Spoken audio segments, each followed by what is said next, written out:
The Shifter's Haven. I want to tell you a story. In the heart of the small, forgotten town of Willowbrook, there stood a house that had been abandoned for as long as anyone could remember. The townspeople whispered about it in hushed tones, calling it the Shifter's Haven. They knew better than to approach it, for they believed it was cursed by a malevolent presence that tormented anyone who dared to enter.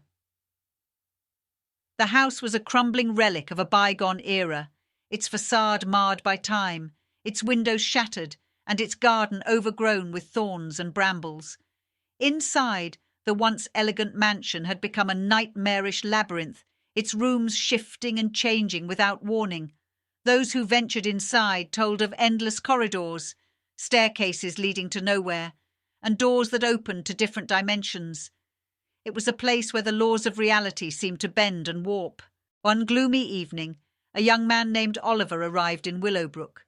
He was an adventurous soul, drawn to tales of the Shifter's Haven. He had heard the stories of its malevolent presence, but he dismissed them as mere superstition. Armed with nothing more than a flickering flashlight and an insatiable curiosity, he approached the ominous house. As Oliver crossed the threshold, he was immediately struck by a feeling of dread. The air inside was thick and suffocating. The walls groaned and the floor seemed to sway beneath his feet. He made his way down a long corridor, his flashlight flickering and casting eerie shadows. Suddenly the corridor stretched out impossibly, its walls closing in around him.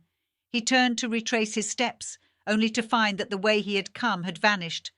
Panic set in as he realized he was trapped in this shifting nightmare. Oliver stumbled through room after room, each one stranger and more disorienting than the last. In one, he found himself in a grand ballroom filled with phantom dancers, their skeletal faces grinning as they twirled in an eternal waltz. In another, he entered a child's nursery, where eerie lullabies played on a dusty phonograph. As time passed, Oliver's sense of reality began to fray. He couldn't distinguish between dreams and waking moments. He heard whispers in the walls and glimpsed shadowy figures out of the corner of his eye. The malevolent presence seemed to mock him, toying with his sanity. In a final desperate attempt to escape, Oliver entered a room unlike any other he had seen before. It was an ornate library with shelves lined with dusty tomes. In the centre of the room was an old leather-bound book with an eerie glow. He reached for it, and as he touched its pages, a voice echoed in his mind, ancient and malicious.